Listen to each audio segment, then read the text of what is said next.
Congratulations learners. ಇವತ್ತು ನೀವು English so easy ಚಾನೆಲ್ನ ground level to next level English speaking series day 10ನ ಪ್ರವೇಶಿಸಿದ್ದೀರಾ. ಇದುವರೆಗೂ ನಾವು ಪ್ರೆಸೆಂಟ್ ಸಿಂಪಲ್ ಟೆನ್ಸ್ ಹಾಗೂ ಪ್ರೆಸೆಂಟ್ ಕಂಟಿನ್ಯೂಸ್ ಟೆನ್ಸ್ ಅನ್ನ ಕಲ್ತಿದ್ದೀವಿ. ಅಂದರೆ ಈಗ ನಡೆಯುತ್ತಿರುವ ಕೆಲಸ ಅಂದರೆ ಪ್ರೆಸೆಂಟ್ ಸಿಂಪಲ್ ಟೆನ್ಸ್ ಹಾಗೂ ಪ್ರತಿದಿನ ಮಾಡುವ ಕೆಲಸ ಅಂದರೆ ಪ್ರೆಸೆಂಟ್ ಕಂಟಿನ್ಯೂಸ್ ಟೆನ್ಸ್, ಇವುಗಳ ಬಗ್ಗೆ ಇಂಗ್ಲಿಷ್ನಲ್ಲಿ ಮಾತನಾಡಲು ಕಲ್ತಿದ್ದೀವಿ. ಆದರೆ ನಿನ್ನೆ ನಡೆದ ಕೆಲಸವನ್ನ ಹೇಗೆ ಹೇಳುವುದು, ಕಳೆದ ವಾರ ನಡೆದ ಘಟನೆನ ನಾವು ಹೇಗೆ ಹೇಳುವುದು, ಬಾಲ್ಯದಲ್ಲಿ ನಡೆದ ವಿಷಯಗಳನ್ನು ಹೇಗೆ ಹೇಳುವುದು, ಇವೆಲ್ಲಕ್ಕೂ ಉತ್ತರ ಸಿಂಪಲ್ ಪಾಸ್ಟ್ ಟೆನ್ಸ್.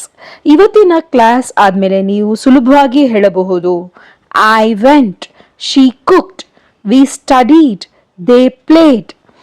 ಎಷ್ಟು ಸುಲಭ. ಹಾಗಾದ್ರೆ let's begin. Simple past tense ಅಂದ್ರೆ ಈಗ ಮುಗಿದು ಹೋದ ಕೆಲಸ, ಕಂಪ್ಲೀಟೆಡ್ ಆಕ್ಷನ್. ಈಗ ಕೆಲಸ ನಡೀತಾ ಇಲ್ಲ, ಕೆಲಸ ಮುಗ್ದಿದೆ. ಫಾರ್ ಎಕ್ಸಾಂಪಲ್, ನಾನು ಊಟ ಮಾಡಿದೆ, ನಾನು ಓದಿದೆ, ನಾವು ಕ್ರಿಕೆಟ್ ಆಡಿದೆವು, ಅವನು ಹೋದನು. ಇವೆಲ್ಲ ಮುಗಿದು ಹೋದ ಕೆಲಸಗಳು ಅಲ್ವಾ? ಆದ್ರಿಂದ ಇವೆಲ್ಲವೂ ಸಿಂಪಲ್ ಪಾಸ್ಟ್ ಟೆನ್ಸ್. ಒಂದು ಸಣ್ಣ ಟ್ರಿಕ್ ಅನ್ನು ನೆನ್ಪಿಟ್ಕೊಳ್ಳಿ. ಯಾವಾಗ yesterday, last week, last month, ago ಇಂಥ ಪದಗಳನ್ನ ನೋಡ್ತಿರೋ ಆಗ ನಿಮ್ಮ ಬ್ರೈನ್ ಮೆದುಳು ತಕ್ಷಣ ಹೇಳ್ಬೇಕು ಯೂಸ್ ವರ್ಬ್ ಟು ಅಷ್ಟೇ. ನೋಡಿ, ಪ್ರೆಸೆಂಟ್ ಟೆನ್ಸ್ ನಲ್ಲಿ ನಾವು ಏನನ್ನು ಯೂಸ್ ಮಾಡ್ತಿದ್ವಿ? ಸಬ್ಜೆಕ್ಟ್ ಪ್ಲಸ್ ವರ್ಬ್ 1 ಅಂದ್ರೆ V1 ಅಲ್ವಾ?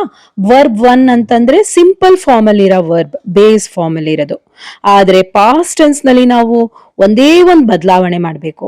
ವರ್ಬ್ 1 ಬದಲು ವರ್ಬ್ 2 ಯೂಸ್ ಮಾಡಬೇಕು. ಅಂದ್ರೆ ವರ್ಬ್ 1 ಹೋಗುತ್ತೆ, ಅದ್ರ ಜಾಗಕ್ಕೆ ವರ್ಬ್ 2 ಬರುತ್ತೆ ಅಷ್ಟೇ. ಇಲ್ಲಿ am, is, are, do, does ಇದ್ಯಾವುದು ಬೇಡ. ನೇರವಾಗಿ ನಾವು subject verb to object use ಮಾಡಬೇಕು. ಇದು ಇವತ್ತಿನ ಅತ್ಯಂತ ಮುಖ್ಯವಾದ ನಿಯಮ, ಅಂದ್ರೆ very important rule. Present tense ನಲ್ಲಿ he eats, they eat, verb ಬದಲಾಗ್ತಿತ್ತು ಅಲ್ವಾ? ಆದ್ರೆ ಪಾಸ್ಟ್ ಟೆನ್ಸ್ ನಲ್ಲಿ ಯಾರೇ ಇರಲಿ ಒಂದೇ verb two. For example, I went, you went, he went, she went, they went. ಎಲ್ಲರ ಜೊತೆಯೂ ವೆಂಟ್ ಮಾತ್ರ ಬರುತ್ತೆ. ಇದು ಸಿಂಪಲ್ ಪಾಸ್ಟ್ ಟೆನ್ಸ್ ನ ಒಂದು ದೊಡ್ಡ ವಿಶೇಷತೆ.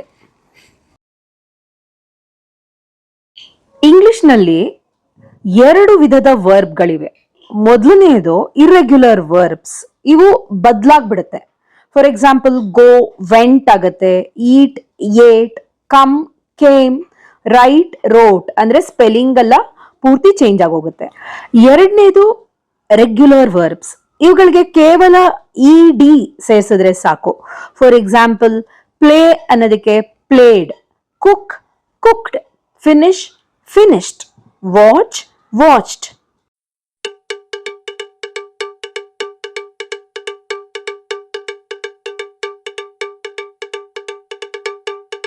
ಈಗ ನಾವು ಎವ್ರಿಡೇ ಎಕ್ಸಾಂಪಲ್ಸ್ ನೋಡೋಣ. ಐ ಫಿನಿಶ್ಡ್ ಮೈ ವರ್ಕ್ ಅಂದ್ರೆ ನಾನು ನನ್ನ ಕೆಲಸ ಮುಗಿಸಿದೆ. ಇಲ್ಲಿ ಫಿನಿಶ್ ಏನಾಯ್ತು? ಫಿನಿಶ್ಡ್ ಆಯ್ತು. She went to the market, ಅವಳು ಮಾರ್ಕೆಟ್ಗೆ ಹೋದಳು.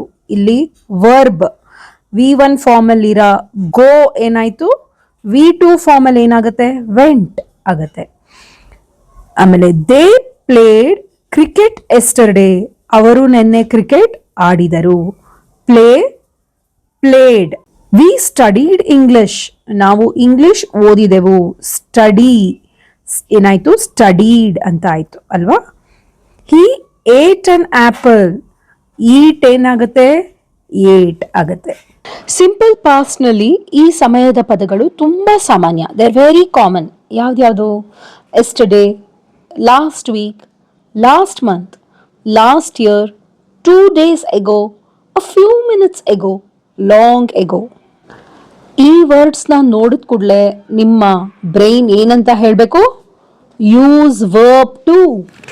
ಇವತ್ತು ನಾವು ಏನನ್ನ ಕಲ್ತಿದ್ದು? ಕೆಲಸ ಮುಗ್ದಿದ್ರೆ ನಾವು ಸಿಂಪಲ್ ಪಾಸ್ಟ್ ಟೆನ್ಸ್ V2 ವರ್ಬ್ನ ಬಳಸಬೇಕು. ಎಲ್ಲ ಸಬ್ಜೆಕ್ಟ್ಗಳ ಜೊತೆಗೆ ಒಂದೇ ವರ್ಬ್ ಟು ಇಷ್ಟು ಮಾತ್ರ ನಿಮಗೆ ನೆನಪಿದ್ರೆ ಸಾಕು. ನೀವು ಈಗಾಗಲೇ ಪಾಸ್ಟ್ ಟೆನ್ಸ್ ಮಾತನಾಡಲು ಶುರು ಮಾಡ್ಬೋದು. Today's quiz challenge. ನಾನು ಹಣ್ಣು ತಿಂದೆ. ಅವನು ನಿನ್ನೆ ಬಂದನು. ನಾವು ಪಾರ್ಟಿಗೆ ಹೋದೆವು. ಅವಳು ಪತ್ರ ಬರೆದಳು. ಹಕ್ಕಿಗಳು ಹಾರಿದವು. ಈಗ ನಿಮ್ಮ ಸರದಿ. ಈ 5 ವಾಕ್ಯಗಳನ್ನು ಇಂಗ್ಲಿಷ್ಗೆ ಟ್ರಾನ್ಸ್ಲೇಟ್ ಮಾಡಿ ಕಮೆಂಟ್ನಲ್ಲಿ ಬರೆಯಿರಿ. ನಾನು ಪ್ರತಿಯೊಂದು ಉತ್ತರವನ್ನು ನೋಡಿ ತಪ್ಪಿದ್ರೆ ಕರೆಕ್ಟ್ ಮಾಡ್ತೀನಿ. ಇವತ್ತಿನ ಕ್ಲಾಸ್ ಇಲ್ಲಿಗೆ ಮುಗಿಯಿತು. ಈ ವಿಡಿಯೋ ನಿಮಗೆ ಉಪಯೋಗ ಆಗಿದೆ ಅಂತ ಅನ್ಸಿದ್ರೆ ದಯವಿಟ್ಟು ಲೈಕ್ ಮಾಡಿ. ಇದರಿಂದ ನನಗೆ ಇನ್ನೂ ತುಂಬ ವಿಡಿಯೋಸ್ ಮಾಡಿ ನಿಮ್ಮ ಜೊತೆ ಶೇರ್ ಮಾಡಬೇಕು ಅಂತ ಇಷ್ಟ ಆಗುತ್ತೆ. ಆಮೇಲೆ ಸಬ್ಸ್ಕ್ರೈಬ್ ಮಾಡಿ ಹಾಗೂ ಕಮೆಂಟ್ ಮಾಡಿ.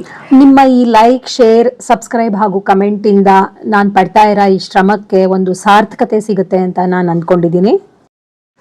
ನಾಳೆ ಡೇ 11ನಲ್ಲಿ ಸಿಂಪಲ್ ಪಾಸ್ಟ್ ಟೆನ್ಸ್ನಲ್ಲಿ ನೆಗೆಟಿವ್ ಸೆಂಟೆನ್ಸಸ್ ಮತ್ತು ಕ್ವೆಶ್ಚನ್ಸ್ ಹೇಗೆ ಮಾಡೋದು ಅಂತ ಕಲಿಯೋಣ. ಅಲ್ಲಿವರೆಗೆ keep practising, keep speaking, because English is so easy. Thank you. See you in the next class.